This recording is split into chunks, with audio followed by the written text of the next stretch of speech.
kama nikikuta unanitania, maana moyo wangu nimekupa weke.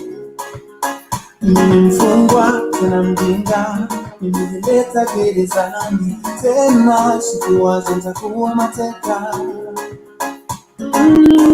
Najua ulinizungusha sana, nijaliwa ni mambo ya ujana, kukupenda wewe sijuti. Maneno yalisemwa mengi sana, na wakati nilikata tamaa, kukupenda wewe sichoki. Moyo mashine, ila majibu ya upendo ulishakosa. Acha waseme nimekupendea nini. Moyo mashine, ila majibu ya upendo ulishakosa. Acha waseme nimekupendea nini.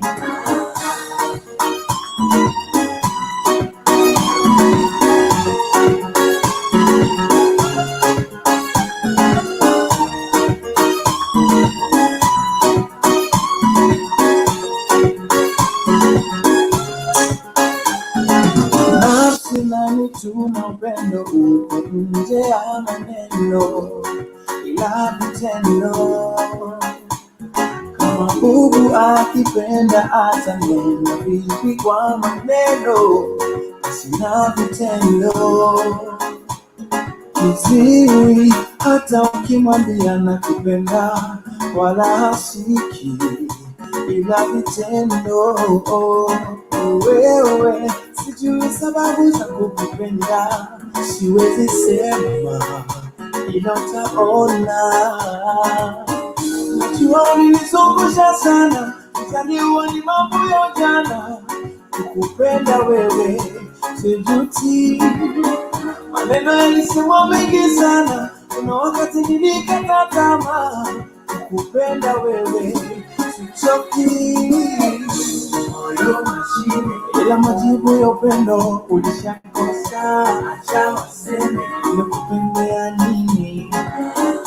Moyo mashine, ila majibu ya upendo ulishakosa. Acha waseme nimekupendea nini. Oh, kama moyo ulisimama nilipokuona, ukongea ukucheka, nilikuona tu na tabia sikufahamu. Labda nete mwanadamu, ukipenda usishangae mpofu wa moyo. Kumbe moyo ulirubuni, ukusema umependa nini.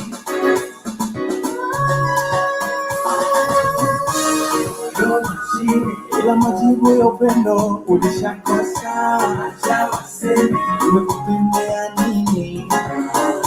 Moyo mashine, ila majibu ya upendo ulishakosa. Acha waseme nimekupendea nini.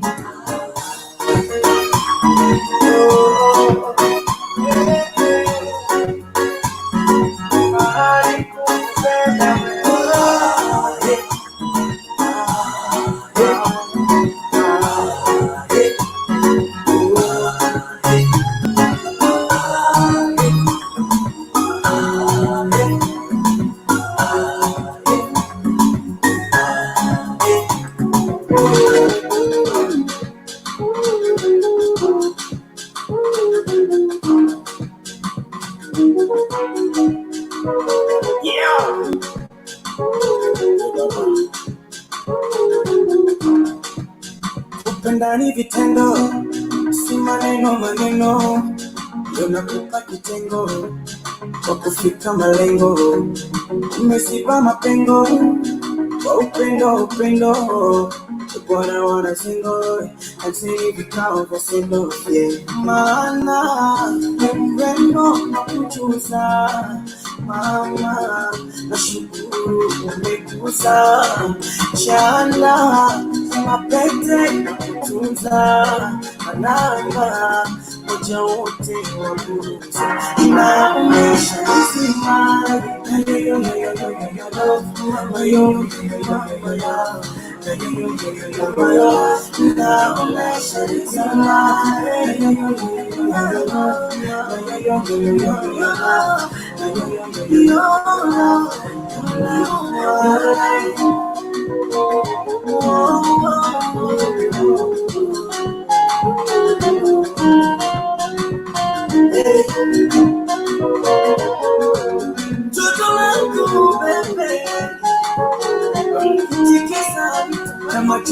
mdogo nje ya sayari nikuta kimondo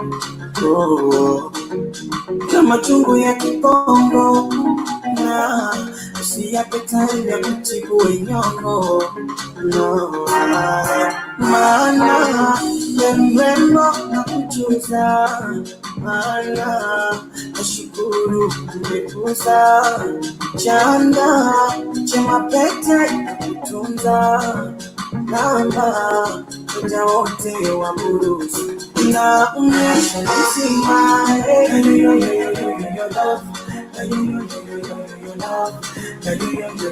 your love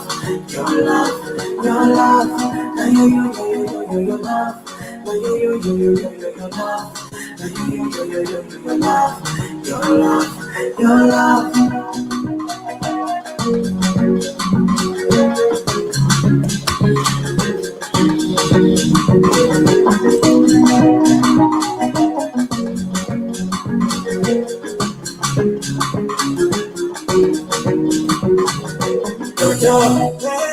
Mama Jojo langu wewe Mama Jojo sana mitoto ndoka Jojo Mama Jojo langu wewe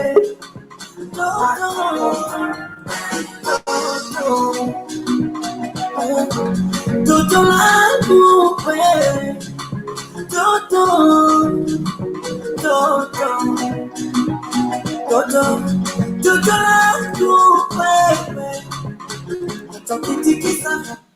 All right.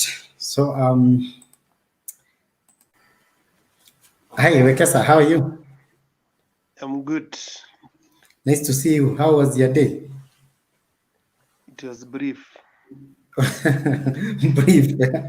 All right. Yes. So, good. So, we'd like to start this session tonight. So, we want to welcome every one of you who is joining us for tonight's session.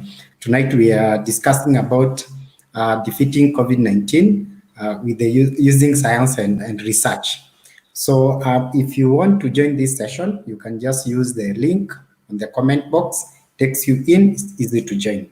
So, Wekesa. So yes. I know this is a very difficult topic to have, but maybe first of all you can do a brief introduction, and then we will proceed with it as the others join. Okay. Yes, I'm Wekesa Eric from Machakos County. I deal with sales and marketing. That's who I am. Good. Maybe we can start with the obvious about the politics of this research, especially in Kenya. Maybe you can do a very general comment about what's happening as alleged by the news in Cambridge. First of all, I will say that that news came as a surprise because all along we have known since the president gave Mutahi Kagwe the Ministry of Health, we have seen some serious cooperation and harmony in terms of different ministries and departments are working together, pulling in one direction. We have seen the whole nation rallied in one direction in order to achieve what we are trying to achieve. So we did not know that behind the scene there are frictions, there are side steps and back steps that are happening. But today's event showed actually that all is not well. That it could be that we are displaying much of unity on the PR, on the service, but deep we have underlying issues that are unresolved. Because it's not only the relieving of Dr. Joel Lutomia his job, but also we understood the issues that motivated the whole action. There are issues that were enlisted, and these ranges from not. Sorry. There's a lot of the issues range from underfunding to no much support in terms of the PPE, the regalias that they need. We are told they only receive the gumboots from the ministry. We are also told that unajua Waswahili husema koza moja haliwezi fukuza mke. So I'm not sure that it was just the delay for the release of results that made the doctor to be dismissed. I think there were already issues that were boiling, and it creates also suspicion in us. This suspicion in what is going on in research, in the way we may want even to have the vaccine and everything. And questions may arise whether the government want to fully control KEMRI so that they can manage and maneuver the whole process so that they achieve the desired end. Because when you begin, when a mosquito bites you and you hit it with a mallet, then chances were like you are not controlling the mosquito, you are just releasing your anger. And maybe there are underlying issues the government has with KEMRI that we need to underscore so that we can move in the right direction. Otherwise, it will be a big blow to the Institute of Research and Development. Okay. Knowing that right now there's a lot of tension, they are not sure what is going on. The remaining guys. Okay. Good. I'm coming to that discussion because our wish is actually to make sure that maybe we win this war, of course, using our scientists who are from KEMRI. So we'll come to that detailed discussion. But maybe I want to bring, it's called Samantha. I don't know. There's an issue with Mike. I don't know. All right, so maybe before she comes, Samantha, can you try to unmute your mic?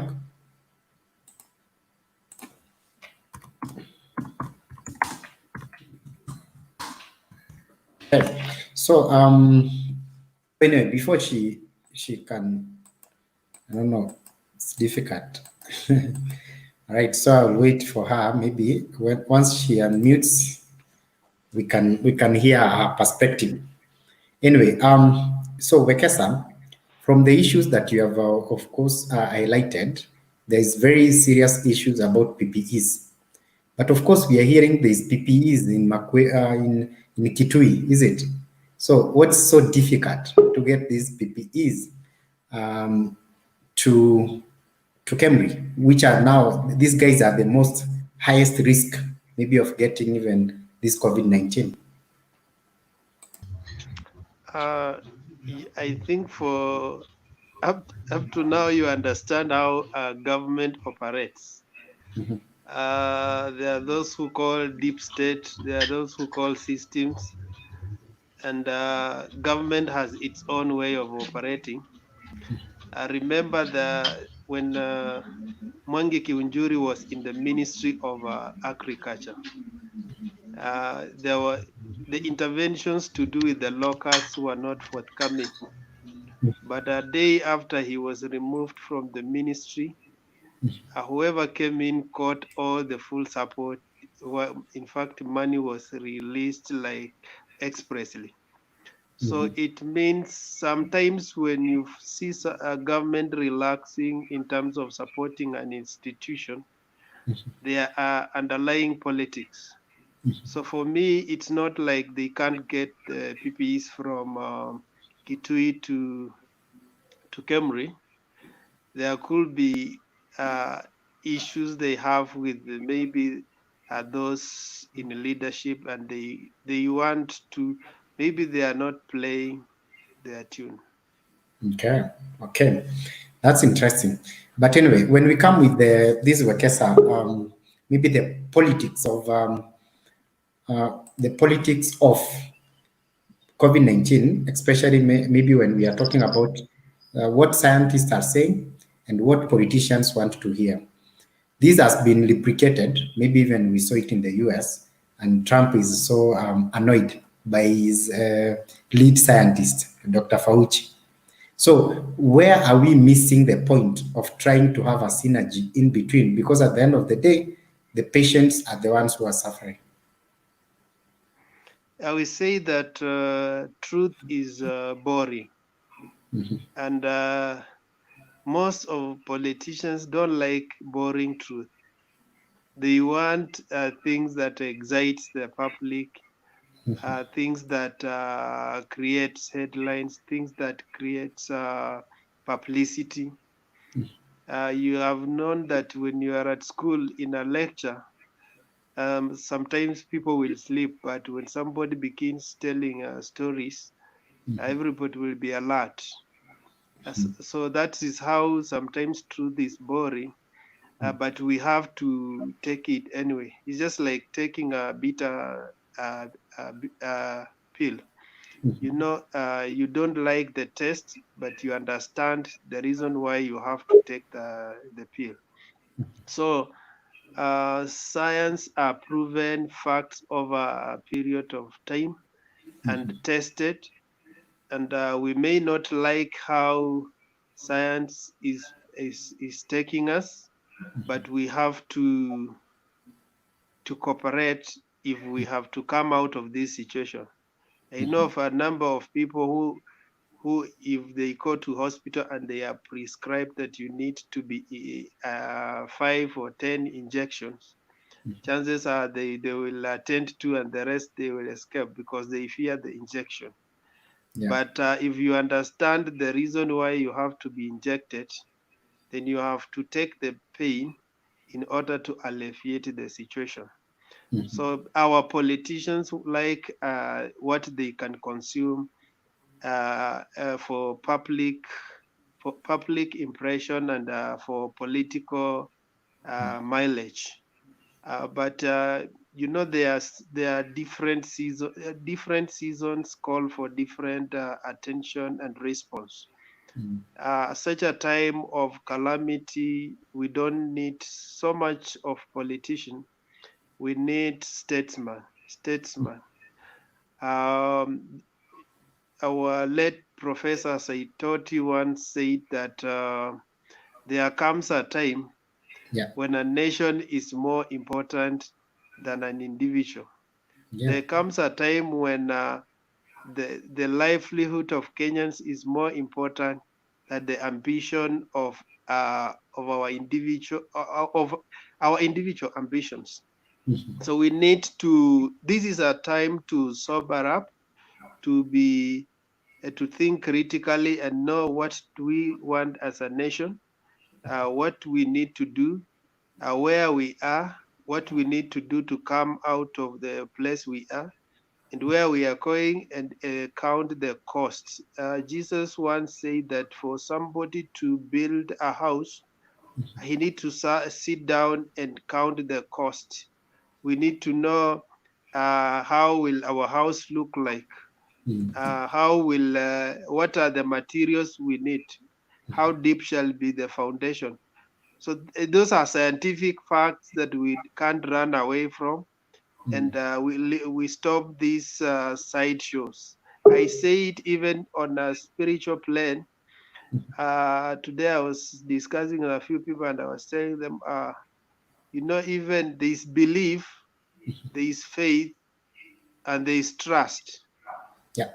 when you move from belief, faith to trust, trust is scientific, and trust is actually proven faith. So in terms like this, you need to use, in perilous time, you need to use proven faith.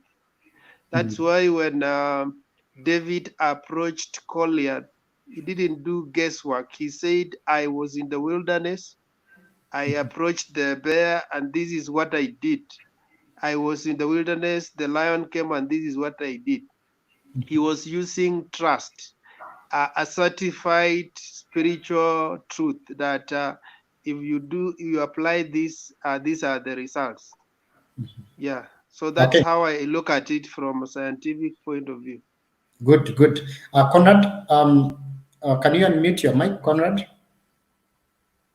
Conrad? Yes. Thank you, Conrad. So, Conrad, we are discussing about using science to defeat COVID-19, and maybe you can do a brief, maybe quick introduction. Then you can weigh in what's happening at Cambridge in regards to Dr. Joel demonstration. Okay, I'm Conrad Sanya, joining in from Busia. So, what is happening to Dr. Lutomia? It's another one here in the county. I confused the two names, so they also called Lutomia. So, what is happening to him is actually not a good thing, because the reason given, if those are the reason which they purport they have sacked him, they don't have basis unless there's some other reason. That one does not have any basis, and this is not the right time to sack a career researcher who has been involved in these things for over a long period of time when you are facing a pandemic. This is not exactly the right time to do such kind of stuff. We can even borrow a leaf from the US, where Donald Trump does not agree with his lead scientist on the issue, Dr. Anthony Fauci. But he keeps him because the guy has been there for a very long time in the same docket. He has been there for more than 20 years in the same docket. And he has the necessary institutional memory to ensure that things go smoothly forward. So I don't think it's the right thing. And the reason given are very flimsy. I was reading the side of what people from Cambridge were talking about, what they were demanding, and I saw that there are a lot of jokes. We are just joking around with this issue. We are not dealing with the people who are supposed to be solving problems. Yesterday, we were discussing about vaccine and how Cambridge probably is coming up with the vaccine.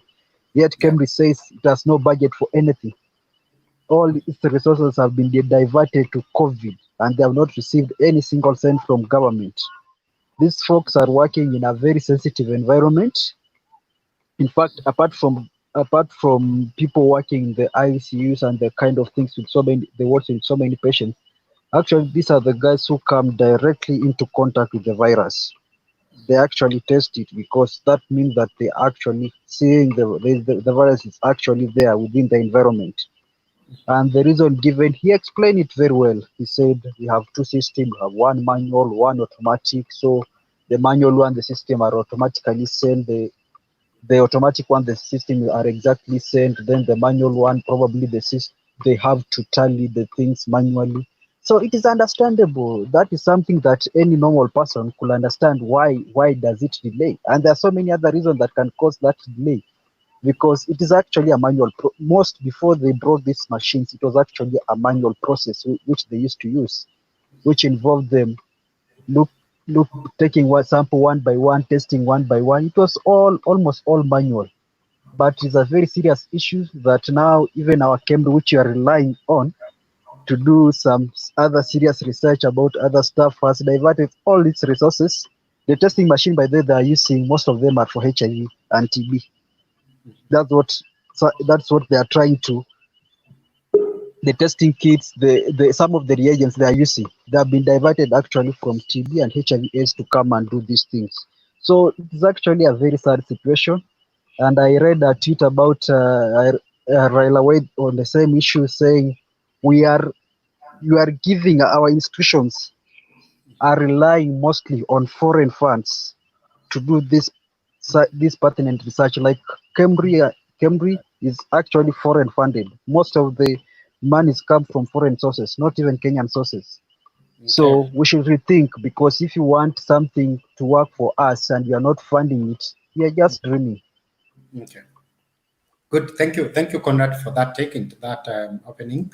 Now, Alphonse, maybe you can do a quick introduction, and then I want you to weigh in, especially to what specifically happened to Dr. Joel. Oh, thank you. My name is Alphonce Were, labor policy consultant based in Nairobi. In the Employment Act, I think what happened to Dr. Joel is unfair termination, unlawful termination. And in this case, it was dismissal. It's almost bordering dismissal, but it's and therefore the conduct in itself is summarized under what we call unfair labor practices. Yes, it's both unfair and unlawful. The procedures to deal with staff or employees, regardless of seniority or how junior they are, is the same, and it's well highlighted in various labor laws, depending on the nature. This one is clarified in Employment Act 2007.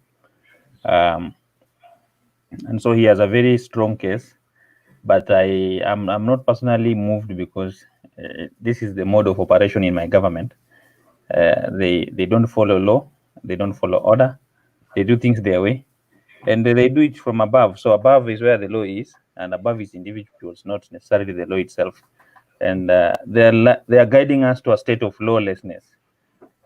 It is just a small pin remaining, and things will explode. One of these fine days, it will not even give us a warning. It is so brittle that it might snap the way a piece of chalk snaps without showing you a crack when it drops on the ground. You just see it in pieces. It will not show you where it's cracking first, then you later on see the pieces. So it is a very bad precedence. But on the other hand, we have two types of people. We have the predators and the prey. So as much as we are talking, let me proceed with my gospel of predatory state and say that it's getting clear. There are people who are eating the money. The 40 billion in 40 days, you don't think that they're just going nowhere. The money is in safe hands, and the safe hands are few hands, and the hands are meant to make us more subjects. We need to go to the streets. If things go like this, it's not going to be funny. There's no objective discussion that will move these things. The only language that such a situation hears when they cannot hear the normal language is civil disobedience, to such negativities that is making everybody enter into wrong hands and in the wrong way.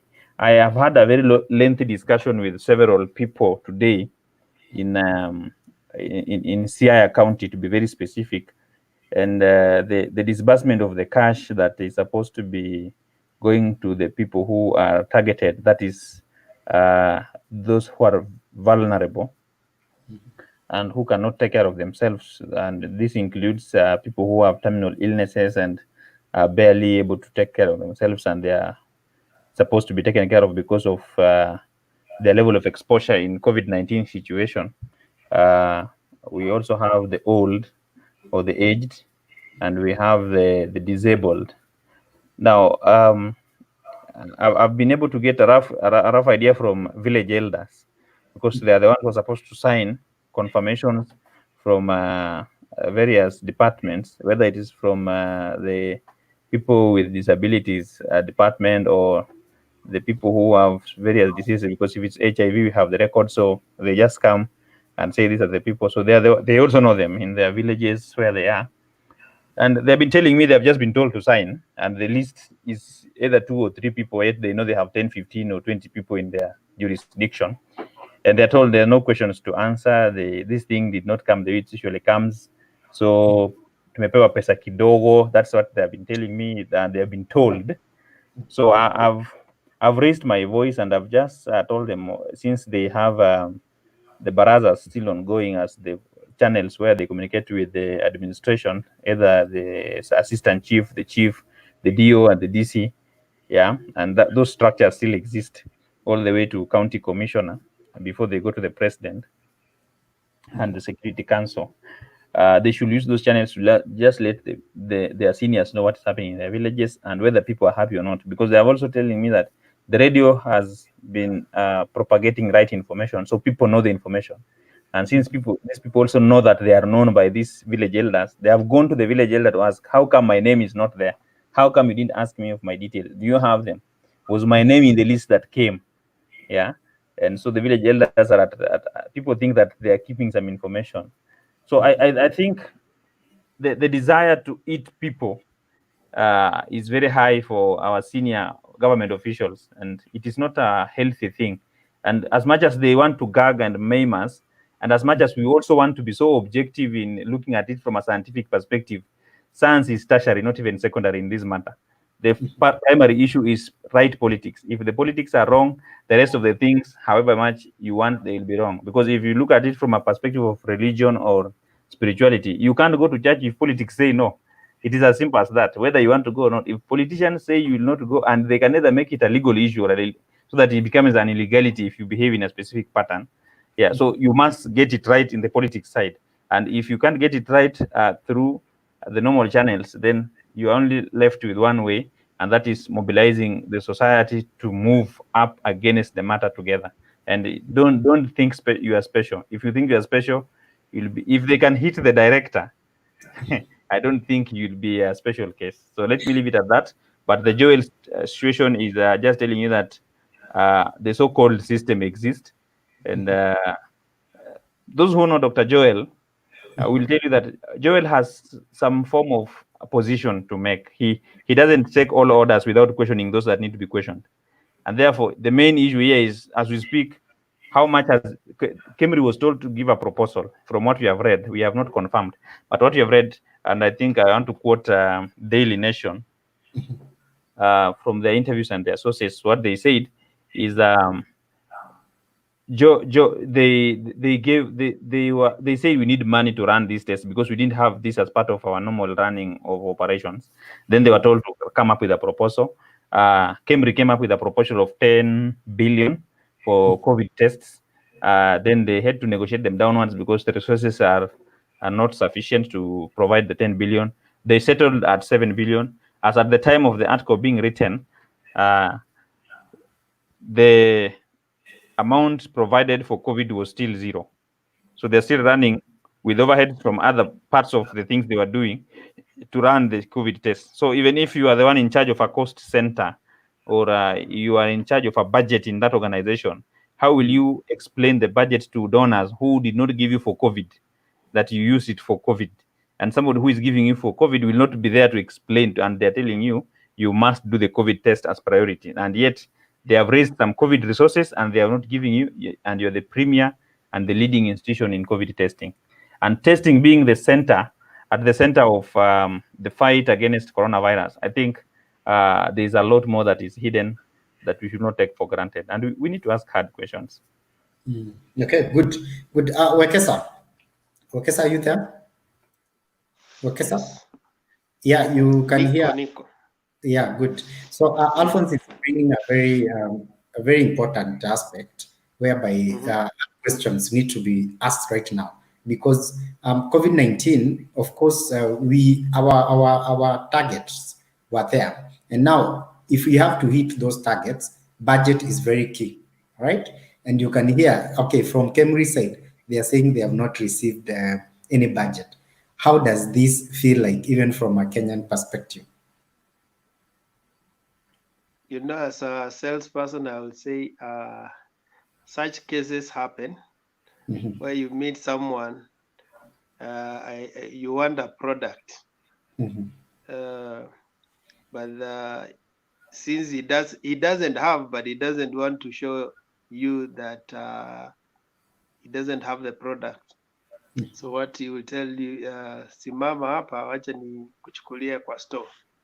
Anaenda anaomba kwa jirani, anakuja anakuhusia. So what's happening here is that the government is just playing PR, and that's why I will want even to believe This guy who said that we want less of Mutahi Square when it comes for press briefing. We may not even need a daily press briefing, actually. We need a press briefing that adds value. It may come even after 3 days or 2 days or even 5 days. But when you do that presser, everybody is left satisfied that there's something that was going on behind the scene, rather than appearing every day. Now, in terms of what actually has happened,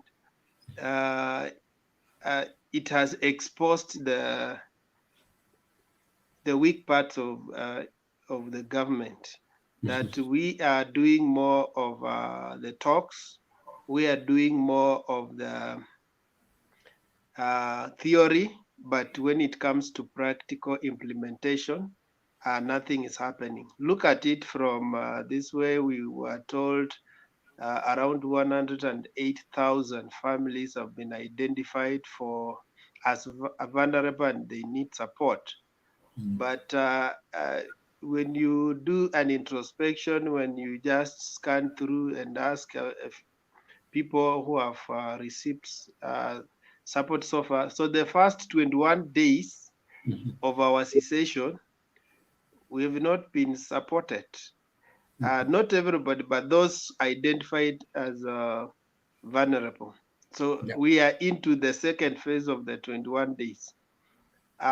So are we just playing and giving our wananchi false hope? And even when we talk about we are playing politics, remember, politics is also scientific. That's why we talk about political science. If you don't play your politics right, it can reboot. It can work against you, and that's why when Mutahi came on board, everybody was celebrating him. But right now, the tone is going down. In fact, it reached a time and people are saying, I think let CAS Mwangangi give us the briefings, because she doesn't lecture us. Hatusomei. Yeah, because we don't just want there's what we call do's and don'ts. We don't want somebody who comes and tell us the don'ts. But when it comes to a practical part where the do's are, we go silent. We need food, we go silent. We need rent, we go silent. We need everything that mwananchi needs, the government is silent on. But everything that mwananchi is supposed not to do, that's where we are strong.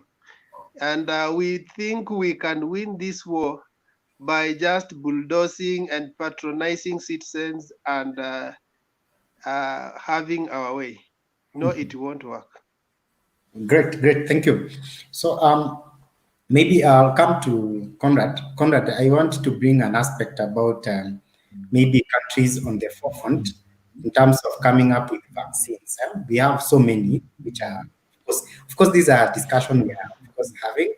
Now, my question is, do you think, like Kenya, with the kind of fight that's now being brought up, do you think we will achieve this part of having even a vaccine? Conrad? I think first of all, Africa has no capacity to produce or to make a vaccine as things stand currently. It is actually a very expensive endeavor, and we have not been able to actually produce any vaccine that we can pinpoint and say this one comes from Africa. If I'm wrong, somebody could tell me which vaccine has ever been produced in Africa. It has never. It's a very expensive process. It costs an upward of more than $1 billion. That is almost 100 billions. And we can't lie to ourselves that you can produce. What happens is that they collaborate. this vaccine production is a collaborative effort with different countries, especially on the testing phase. The people who come up with those vaccines are different people, but when it comes to testing, it is normally a collaborative effort that is made by different countries, different institutions from different countries, so that they can be able to gauge the efficacy. It's normally a long process. So it does not work in isolation. It works so many people doing that. Yesterday, when you are finishing this discussion, I managed to go and I checked some of the details about what we have, the current regulatory and law regime we have. And actually, on the issue of vaccine is vested under the Pharmacy and Poison Board, is the one responsible for regulation of vaccine in Kenya. And under the Pharmacy and Regulation Board, they actually have a committee called I think it's called the Ethics or something committee on vaccine trial or something like that. Let me just get the exact word there. You see, I'll just get the exact word, the exact committee. But they have a special committee under the Pharmacy and Poison Board that regulates vaccine trials in Kenya. So it is actually there. There's some regulation there, some 95-page regulation. Then there's a law on pharmacy. Then we have. So basically, they are talking about basically if you want to try a vaccine in Kenya, basically what happens is that you need to come and have an approval from the Pharmacy and Poison Board. Then you also have to have an approval from this science. This called the NACOSTI, the national. I don't know. It has a very big name. Those two. And I was looking at their fees. NACOSTI, I think, charges, is it 1 million? The other one charges 100,000. I'll just get the exact figures after this so that I can give you exactly what they were dealing with. So, but there's some sort of regulation. And I was surprised that even when we are hosting, I think Mutungu the other time, he was talking about KEBS not having the necessary specifications so that they can be able to approve. I was surprised to see that actually the Pharmacy and Poison Board is also mandated to do testing for any new medical equipment that comes into being. So it is a very wide mandate. I was looking at the mandate. I'll just give you shortly that mandate. It's a very wide mandate that it is bestowed upon the Pharmacy and Poison Board. That is the regulatory board that is in charge. So what they were talking about is that for that vaccine, for you to do that trial in Kenya, there's somebody called the investigator, the lead investigator in that process should be a Kenyan, should be a resident. In fact, they didn't say a Kenyan, they said a resident of Kenya. So, and they going there to specifics and the issues, the other things, talking about the sponsor, the what, but basically they simply mean that when you come, once they approve you, all you need to have is to bring in some kind of local cooperation between you, the people doing the vaccine trial, and a local institution or local personnel. Then they can give you that approval for you to do that. I think even it has been clarified today, partly by, I think, somebody from Cambridge in the news today was talking about it, but it's more or less a collaborative effort when it comes to the trial. So I don't think we should not lie to ourselves that we can develop a vaccine. In fact, I read a speech by Nana Addo a while back. He talked about that. He talked about the African CDC coming up, pulling up resources so that Africa for once comes up with its own vaccine and not rely from outside, because we have never done that. And no country can achieve it in isolation unless we collaborate as Africa. So Kenya cannot achieve it in isolation, a vaccine, unless we collaborate as Africa. If we try it, it's a very long process and we can't manage. Thank you for that. I want to come to Alphonse. Alphonse. All right, so Conrad is an interesting take, especially when it comes to CDC. And we know that CDC, Africa CDC, is going actually to be hosted in Nairobi, most probably soon when they do that. Now, the question is, of course, and also there's an aspect that, of course, we cannot produce a vaccine in isolation. But now, do we make sure that we balance the politics of or what we call the politics in this whole science and research, so that we don't have conflicting disputes in the country? There's a department in almost every serious organization called research and development. And Wakesa, being a specialist and a practitioner in sales, marketing, and promotion of products, he will tell you that you must do a lot of market research to understand the market you're entering into, to know what you're targeting. In the same manner, we must understand that without research, then there will be no development. It is not development and research, it is research and development in every field, whether it's academics or academia, so that you come up with education system that the research has shown that it will lead us to the direction of development we want to go to or towards. Or in medicine. Now, by the time people get their PhD in this country, because PhD ideally makes you a researcher in whatever field it is. So you can't be a PhD holder if you're not a researcher at that point. That's the expectation. The observation is that we have very many master's holders and even PhD holders who cannot even write a thesis. Okay. Yeah.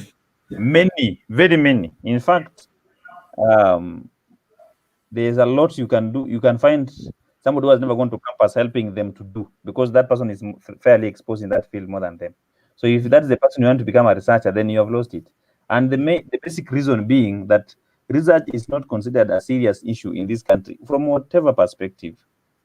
So as much as we're speaking about our researchers today, our medical researchers, I must also say, I think in my view, they are some of the most prolific researchers I've come across, not just in the country, but on the continent. At least I have had a good exposure or a fair exposure that I can compare them with their peers on the continent.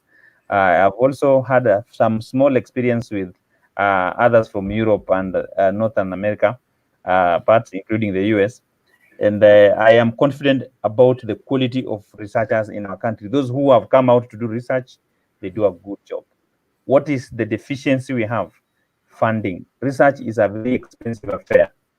Whether you are doing social linguistics research, because if you want to research how come Sheng is growing every day in our major towns and is now penetrating to the rural area, you must do a research in that field. Now, how much you need to spend to get people to help you, time you need to take, and then you come up do the. It's quite an expensive process, because it's a process that's supposed to take care of the well-being of those undertaking the process. For example, in my field of agriculture, the lowest paid researcher is the person who is called an enumerator. Enumerator is the person who goes to the field with a questionnaire to collect the data. Now, this person is paid somewhere, is supposed to be paid somewhere between 2,500 per day. Excuse me, Alphonse. There's something wrong with the mic. Huh? Yeah, or network or something. Okay. Am I okay? Not yet. It's shaking. Can you try to leave and come back so that you see if it's going to be okay? All right. Can you try to leave, Alphonse, and then you come back? Am I hard? Not yet. Still, you are shaky. Okay. Let me leave and then I come up. Yes. All right. So maybe before Wekesa, before Alphonse comes back, of course, I hope he's coming back quickly. There's what he has alluded to, doing some market survey or even market research. Now, when we are talking about these all vaccines and even doing trials and whatever, are we having a good market survey in terms of the people in Kenya, how well they know, how well they are sensitized about the importance of what is going to be undertaken? Yeah, the first thing the first thing we are getting, or the feedback from the ground, even before the real research is done, that already the ground is poisoned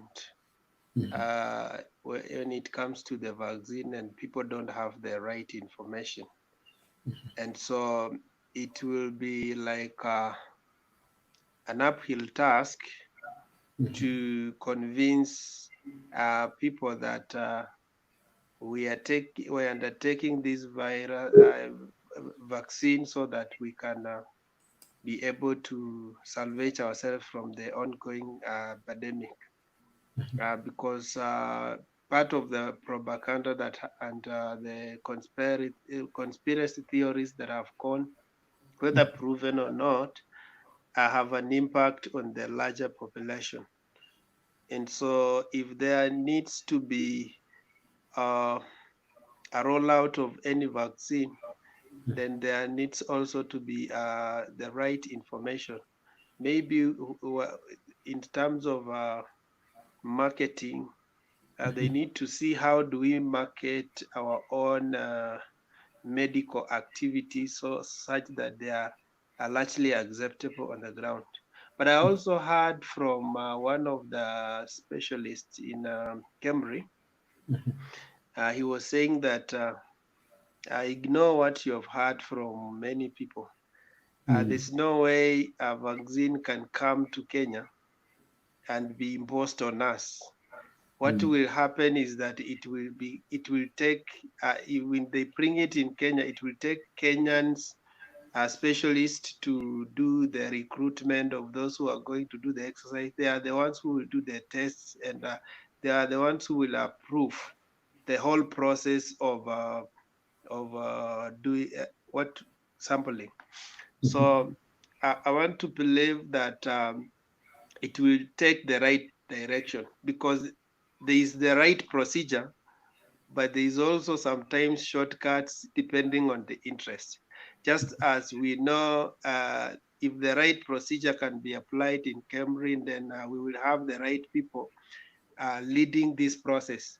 But when you see some shortcuts being implemented and some people being sidelined as they have just done, then you know that sometimes the right process can be bypassed so that a particular interest can be met. And especially when there are monetary interests, especially when we are told we might be compensated this kind of cash, and we don't want the public to know.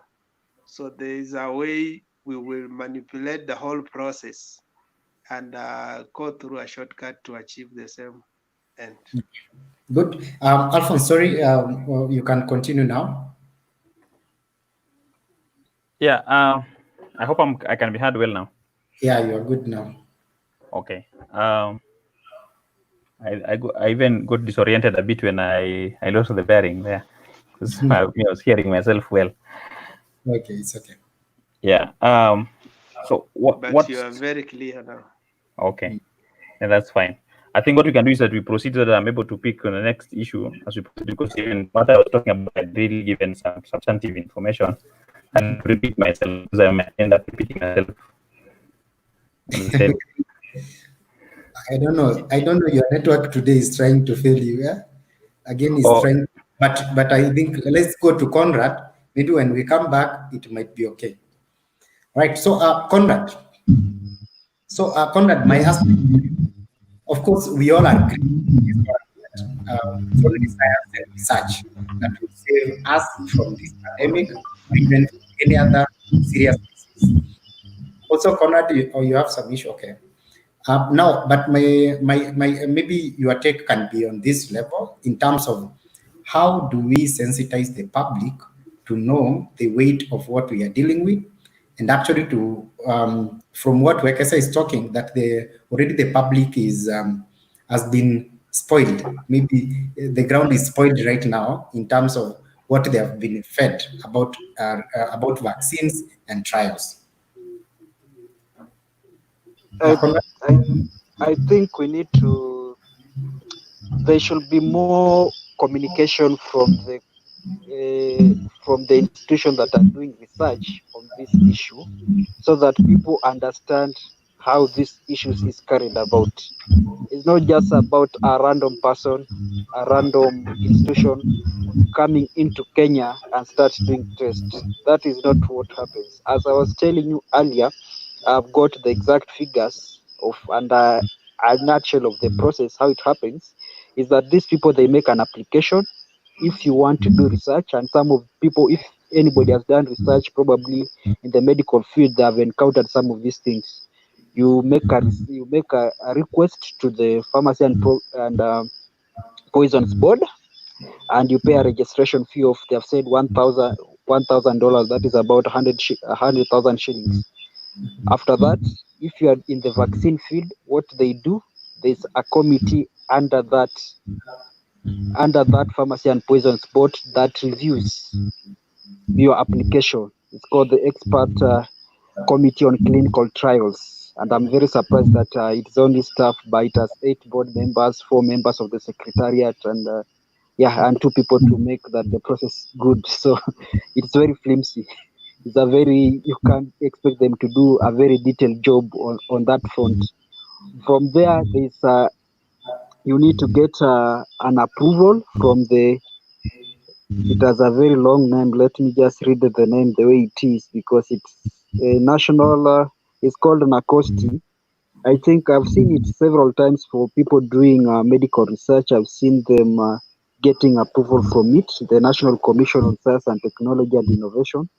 You get a permit from them. After that, you have been approved, you get a permit from them. The legislation, their bill is what covers the ethics. They have the necessary guidelines on how that is done, and you pay $10,000.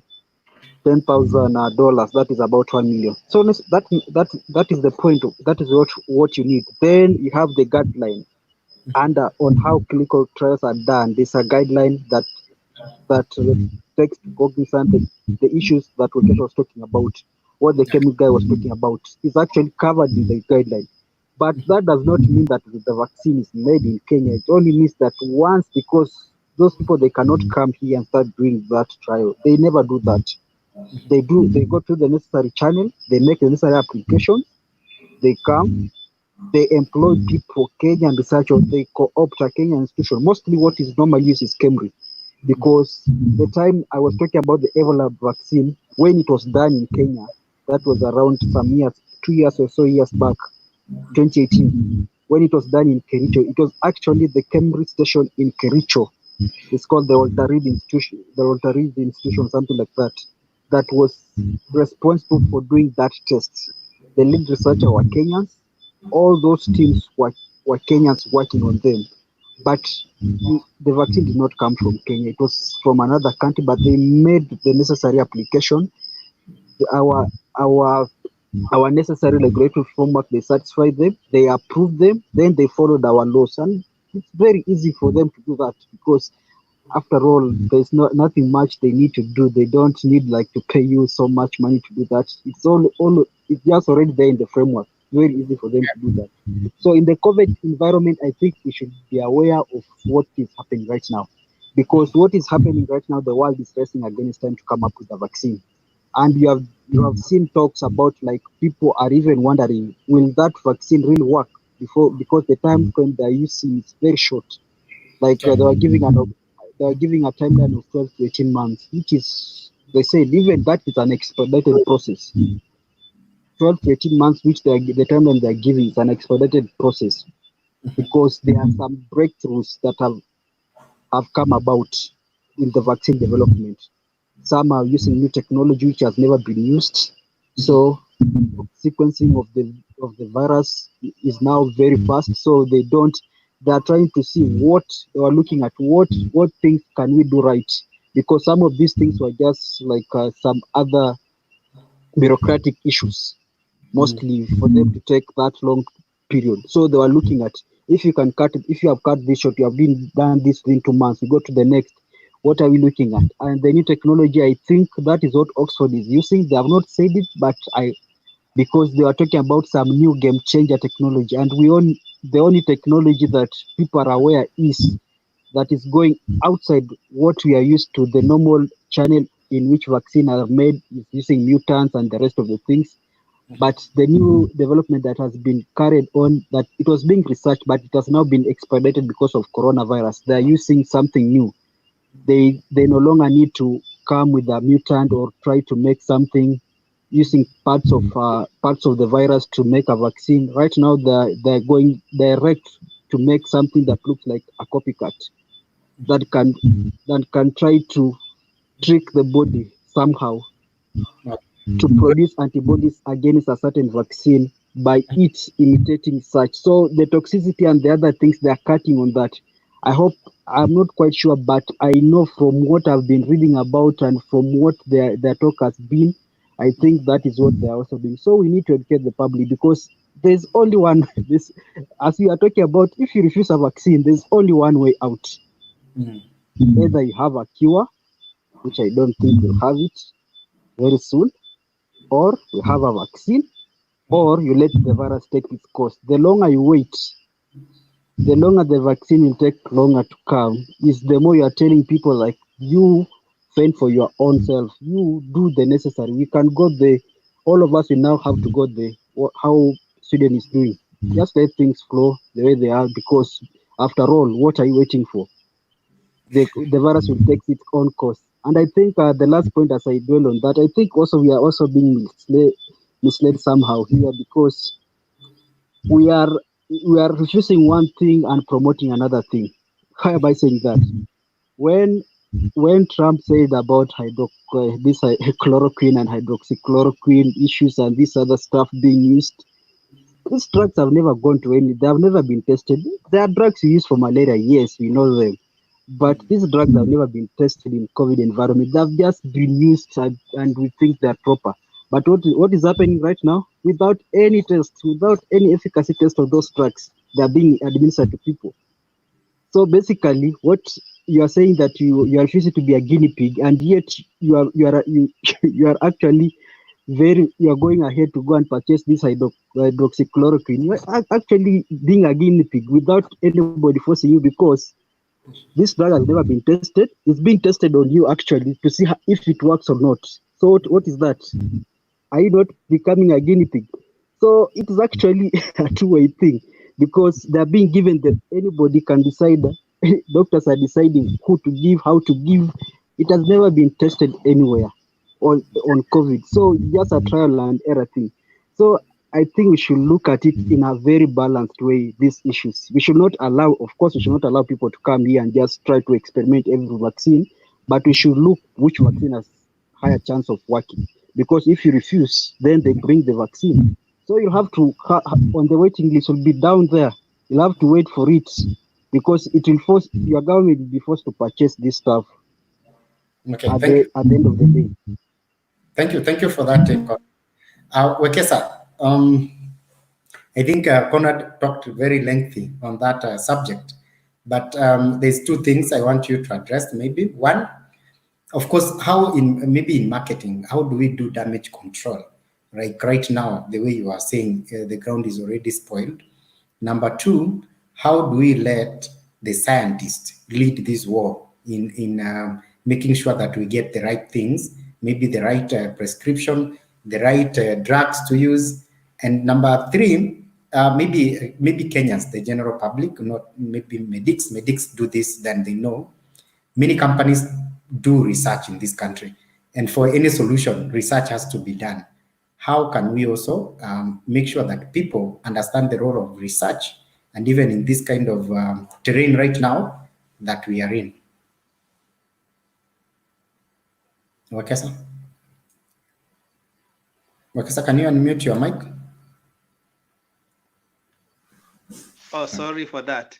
No, it's okay. I was saying it's a tricky balance, because the umbrella body which was supposed to govern this process, which is the WHO, World Health Organization, we are trying to mute it, we are trying to underrate it, and we are giving individual governments the power to lead and the war against COVID. So what it means when we give political systems and powers to guide the process, then they pull so much the strings towards the political angle, and that's why there is a tug of war happening, and it's almost projecting from a different racial point of view, because politicians will want to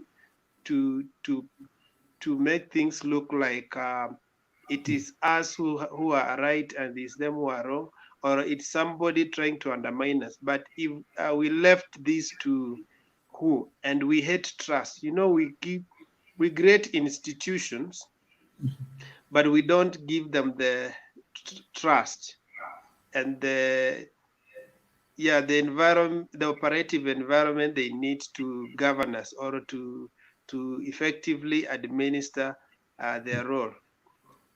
Because if we lose trust in who, then we are actually saying every government can do what it feels right in this season. But I don't think if the World Health Organization is running the issue of vaccine and getting what is required and handling the whole process, we will look at it from Africa point of view. We will look at it from a European point of view or American point of view. We will look at it from a world point of view and seeing that this is a pandemic that is affecting the whole world, and we need a concerted effort. We need to pull our resources together. We need to pull our mind together and channel every ideas we have at one point, at one focal point, so that we can easily deal with this disease, even in terms of strategies of where we begin, how we begin, and the logistics that are involved. We need an umbrella body.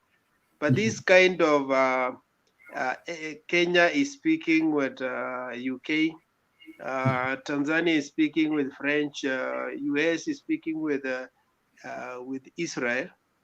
It's kind of confuses us, and that's why we have so many voices coming out. I wish we got information from one channel. I wish we got information from an umbrella body, because maybe most of citizens don't believe their own countries. So if we have a problem with our government, we need to hear what the World Health Organization is saying about Kenya, assessing our strength in terms of and our preparedness towards the disease, and what are our weaknesses.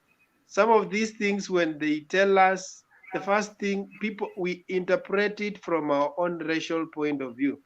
We say, mbona alituambia sisi wa Afrika hivi? Why did he have to say that? Why is he saying that Africans will die? And these are just, okay, science sometimes, people, I know we have faith, but people sometimes dispute science. If somebody gives you a prediction, he has looked at your data, or he has looked at what has happened across the world. Maybe what happened in China, what happened in Italy. So using that empirical data, he's saying, if you are in the same situation that happened to Italy, chances are you will lose this kind of people. So when you look at those predictions, you begin cursing that person, and you say that it doesn't mean well for Africa. Why are we, by the way, nobody can make you feel inferior. We always make ourselves inferior.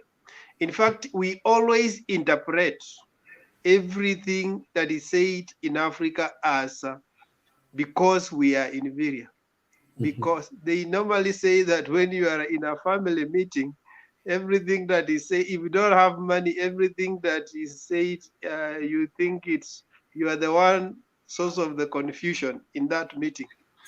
And so that stigma should be removed so that we accept. Yeah, that stigma should be removed so that we look at every issue objectively. Or in terms of marketing and how do we undo our own negative information that we have spread out there. The same channels, let me use a biological point of view or a medical language. The same channels that the pathogens, the same receptors that the pathogens occupy are the same receptors that the drugs will occupy.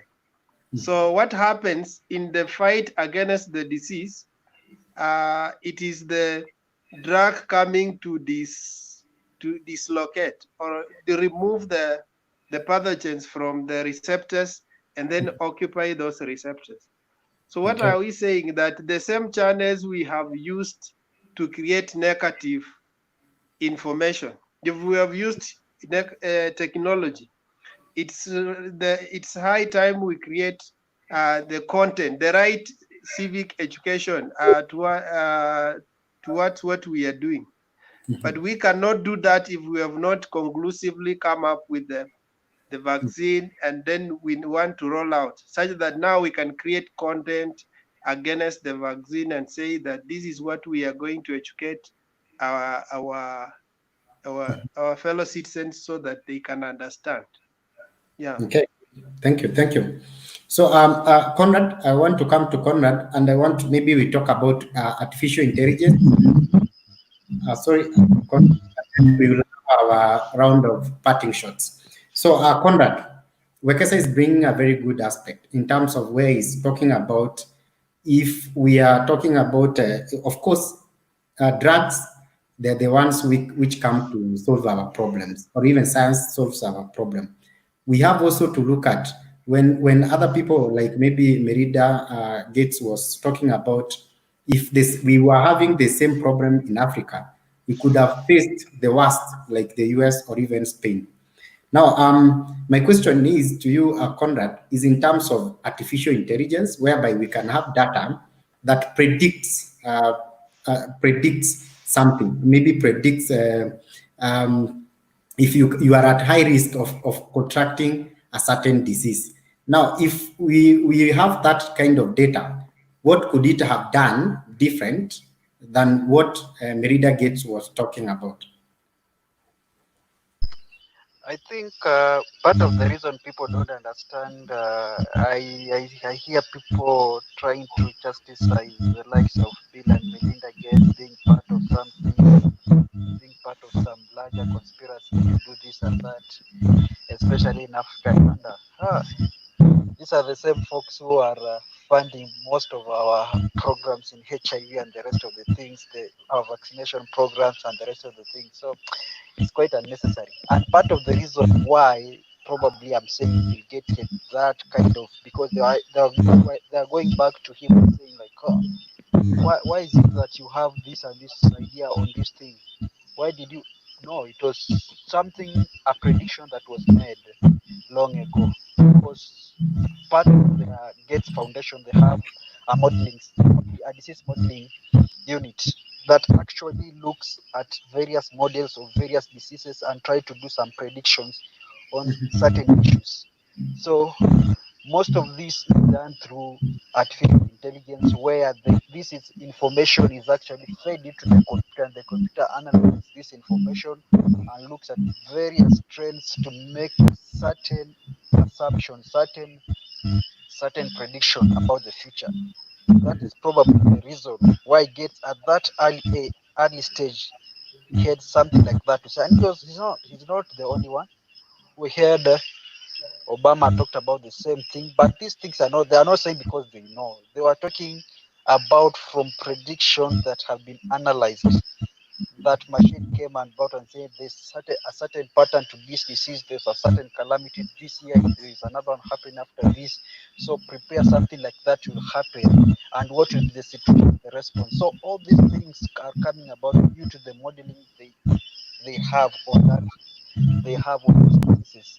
So when it come to the future of AI, I think we should invest more on AI to ensure that we have the necessary capacity to do some of this prediction or to help us achieve some of this, because some of these things require a lot of computing power to be able to analyze some of this data, because it's actually a lot of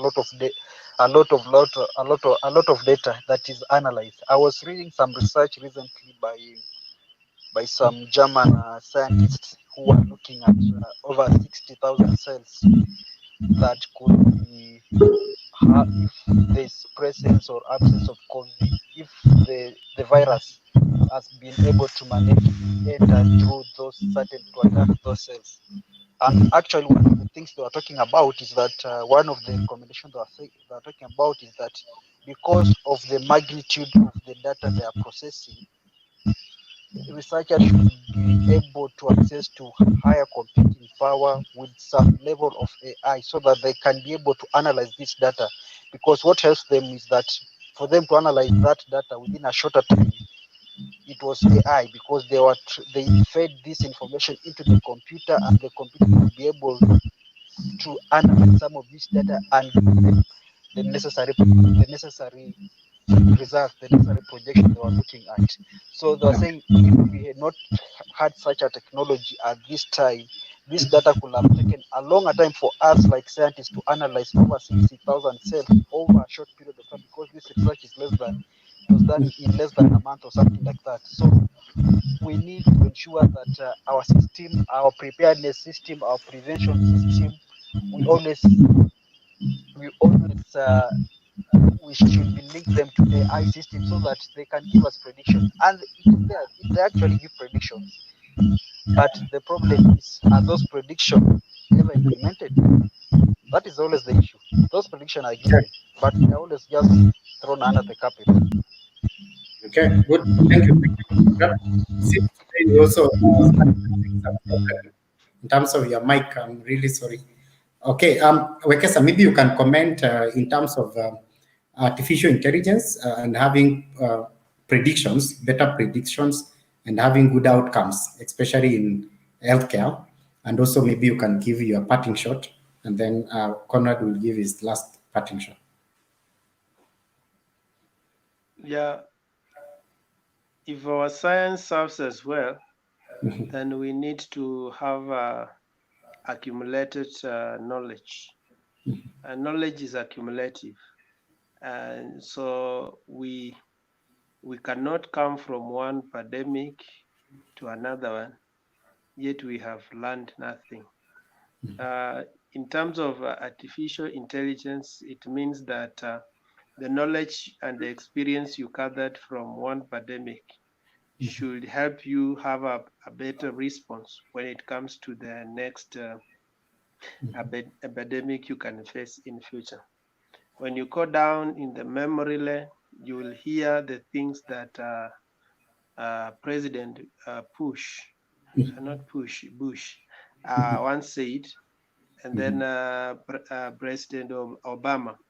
They had a few of the things that needs to be done in terms of improving our preparedness to the next strain of such a kind of disease. They talked from intelligence. I think the season of Obama, they will start the H1 and it was H1 and N1. Yes, and then season of Bush, there was the flu. So they say that such diseases are bound to come. It is the knowledge we have gathered. We need to preserve it or put it into technology such that that knowledge can be used for the next challenge when it comes. Just as Kemri used the kits that we were having when they were combating HIV, and then transfer them and use them to deal with COVID-19.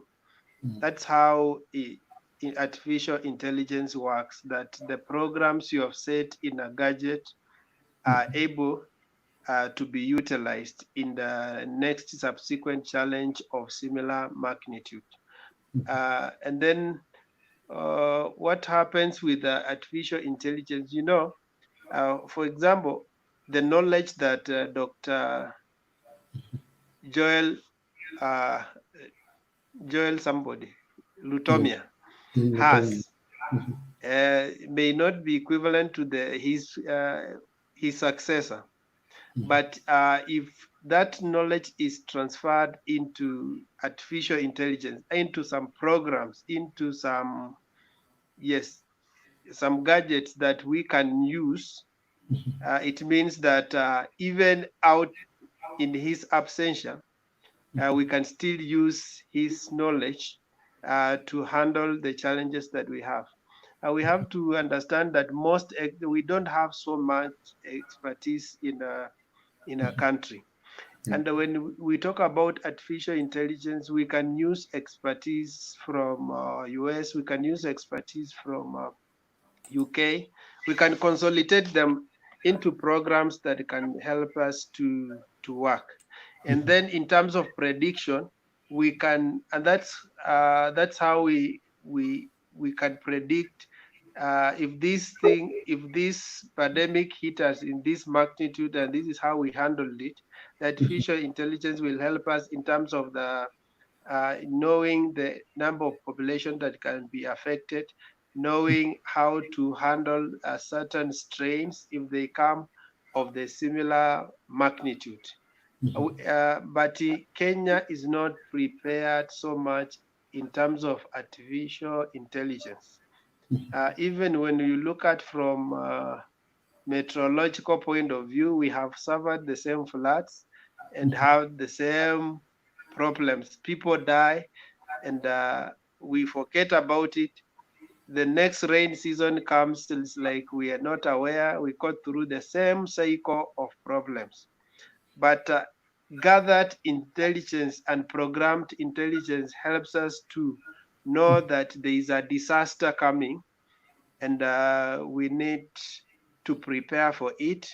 And we can also estimate the kind of damage, and also that is how we can estimate also the in terms of budget, how much do we want to invest in terms of resources so that we can deal with that problem that is coming against us. So science itself has its own prophets called intelligence, and programs that can predict what can happen in the in the unforeseeable future. Yeah, good. Thank you.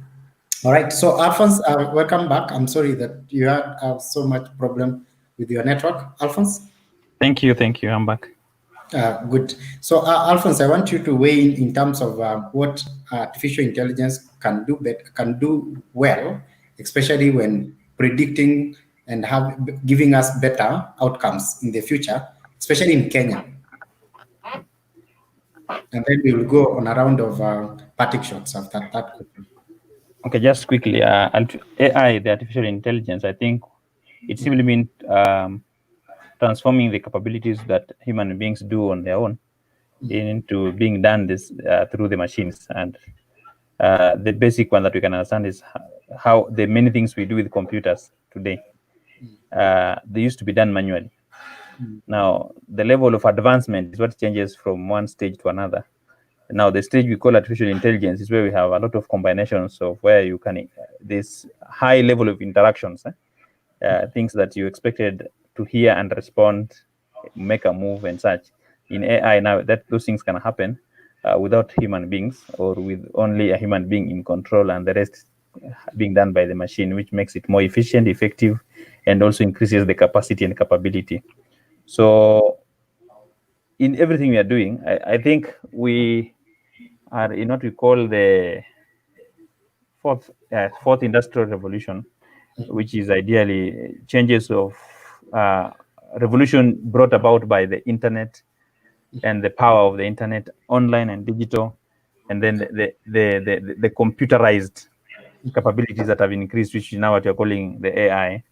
And this will definitely change how human beings work in all aspects. But the most important is, number one, it will make things be done faster. Number two, it will make things be done more efficiently or more accurately. The way when you calculate using a mathematical log table, or when you do it with your brain alone and hand, and when you do it with a calculator does it faster, but the answer is the same. So in the same manner now, the calculator does the AI, but at a lower level compared to now the current AI machines we have, when it comes to the interactive issues that we require men and women to be handling. And in medicine, it will be the in thing in terms of we can't avoid AI. It's going to be, it is the next big thing in my view. So we better embrace it. In combating COVID and other pandemics, other epidemiological issues that are going to come our way, or rather health issues and medical issues that we'll be having to solve, whether diseases or drugs. I think when we use machines, they do work faster. And so the issue is how trained are we to use those machines, if they are available. If they're not available, how trained are we to come up with those machines? So what we should be focusing on is training the incoming generation to know how to make the machines solve problems. Then for the existing generation to know how to use the existing machines solve the same problems. Okay. Yeah, so that we get a mixture both for now and for the future. Great. Thank you for that take. That's a good one. All right, Conrad, you can give your parting shot, and then we go to Akesa, and then Alphonse takes us home. Conrad? All right. Okay. I think my parting shot today is just a plea to the government that they should give us the direction they need to take, because if they are preaching they need more data to analyze this situation, and they say data they need, that is from the speech by the president yesterday, I think. He said they are looking for more data to inform them. Part of that data is generated by research institutions world over. You see, in the US, they say data is generated by various research institutions. Unless we are going to use data from other countries and we try to think if they can fit in our scenario, then underfunding a critical institution like Cambridge, if the reports they say today if the reports in the daily were true, that it is underfunded, it does not do any research other than just COVID related issues, it's a very serious thing, because there is no other institution that is doing research on this thing. No university has that capability of doing any substantial research, because they are grossly underfunded. Cambridge is way better than them. So it is actually an issue they should look into and ensure that they fund our critical institution, Cambridge being the forefront to this, being a critical institution, second only to our hospitals. They should fund them. They should fund our hospital and our healthcare system, and they should stop this issue of doing one thing and giving one thing and taking the other thing with the other hand. Even today, the counties were complaining about the way the national government is trying to take 40 billion from them.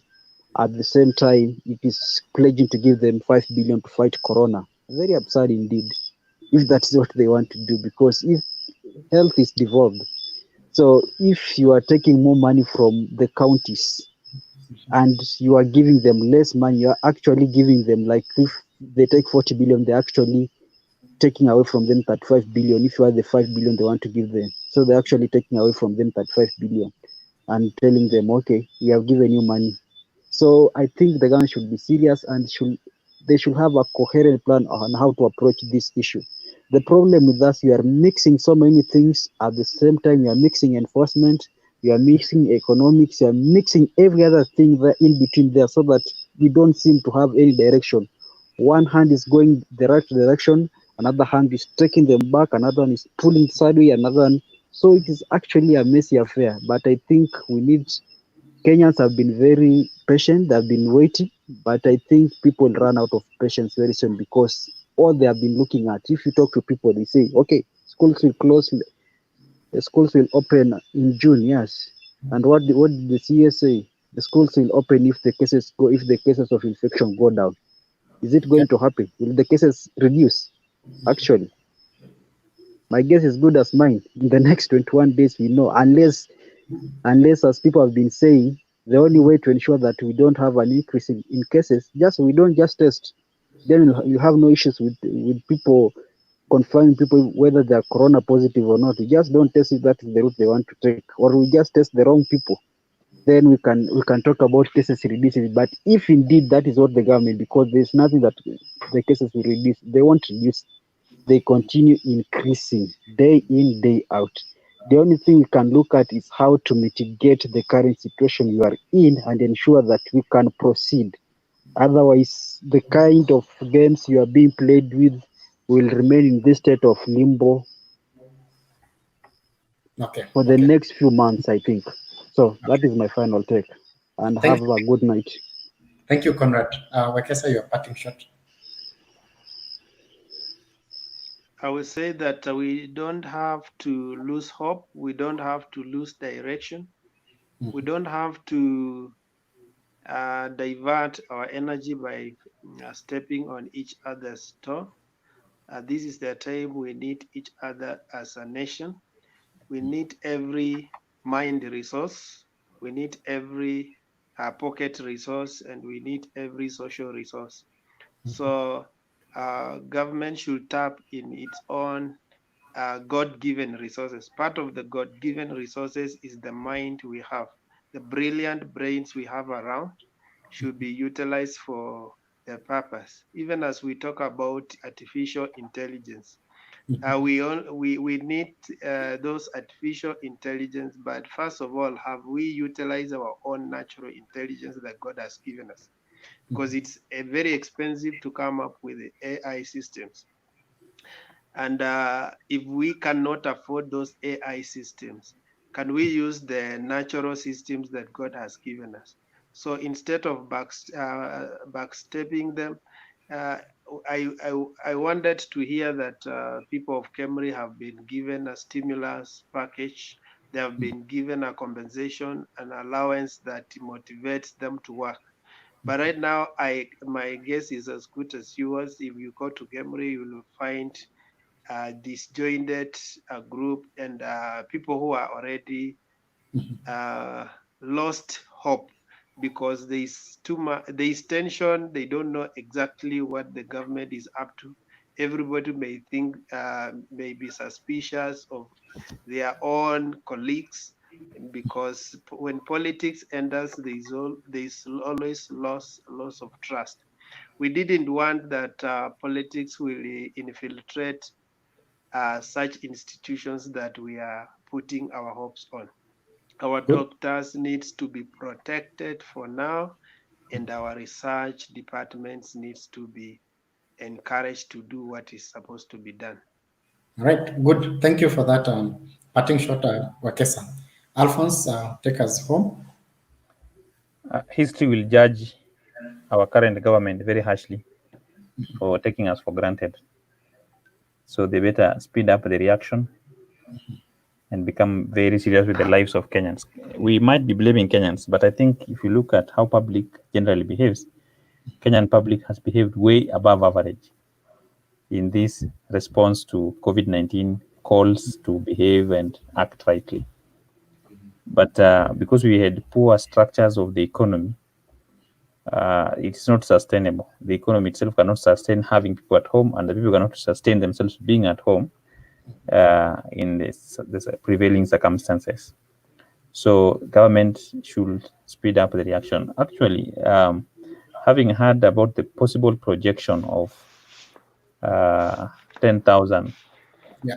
by end of this month, most of us have heard people say we have not reached there, we were lied upon. Now, the truth is that we have not even tested 20,000 people. Yeah. So chances are very high that those numbers have been within us and are within us. And because we actually, majority are asymptomatic, and we don't know who is sick. So the government must not celebrate or make us feel like we are celebrating. Leadership is about seeing what people you are leading are not able to see fast, so that you see fast, you guide them and you take them in the right direction. So I appeal to the government that it's a time bomb, and they should never blame Kenyans. They should rise and to the occasion and ensure that Kenyans are protected. It is their mandate. It is not even our individual mandates. They're supposed to give us good housing, they failed. They're supposed to give us running water, they failed. Supposed to give us the stimulus, they're now stealing the money for instead of giving the people. They're supposed to give PPEs to the doctors and frontline healthcare workers. They are not giving it, and they don't want that to be highlighted. They don't want to be talked about. So I think they should just know it will backfire on them. And this one being infectious, it will knock at their door. Thank you for that wonderful parting shot, Alphonse. So thank you everyone who joined this session. Santeni sana. See you tomorrow. Good night, everyone. Good night. Good night. Good night. Good night.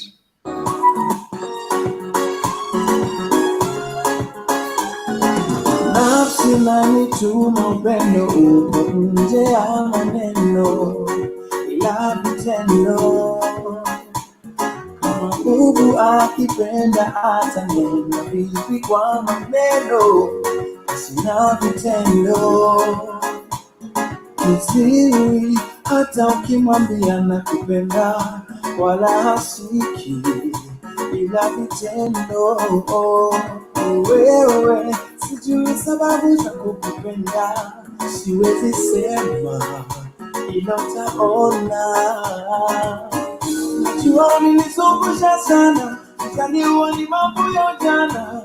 Kukupenda wewe sijuti, maneno yalisemwa mengi sana, kuna wakati nilikata tamaa. Kukupenda wewe sichoki,